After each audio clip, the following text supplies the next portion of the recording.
приглашенных вы, в принципе, уже знаете и оглашать не будем.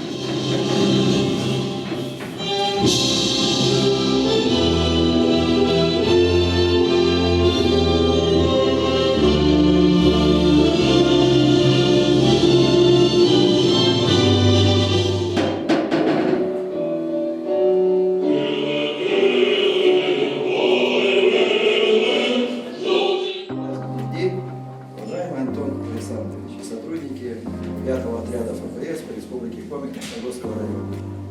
Работа спасателей – тяжелый и напряженный труд, связанный с постоянным риском.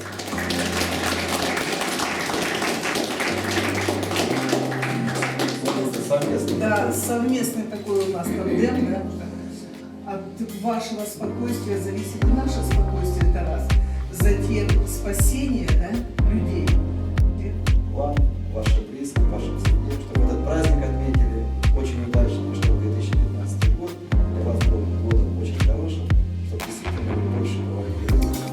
Службы Соколу Антону Санычу, начальнику лучшего отряда по республике Коми.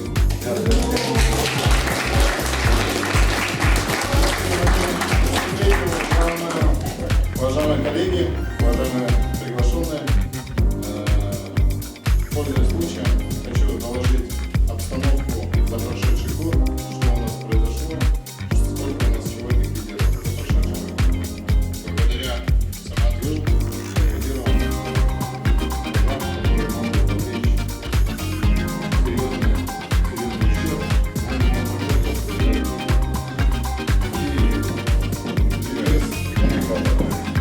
Всегда оперативная группа отрядного отряда была готова к выполнению задач по пресечению как в мирное, и не дай бог в другое время.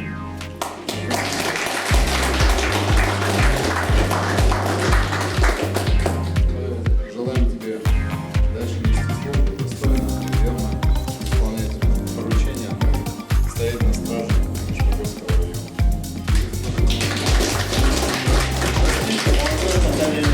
Знаю, как он трепетно относится к пожарной технике, если что-то не едет, то это с золотыми руками все приводится в действие и поедет.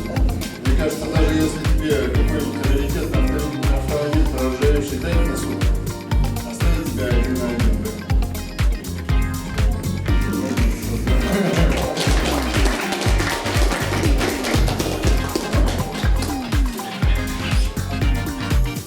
За пропаганду пожарно-спасательного дела награждается Романков Орес Владимирович.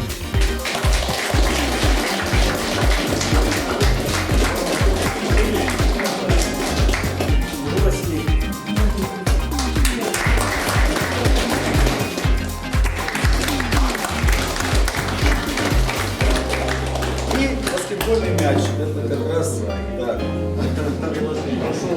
Коллективная охота на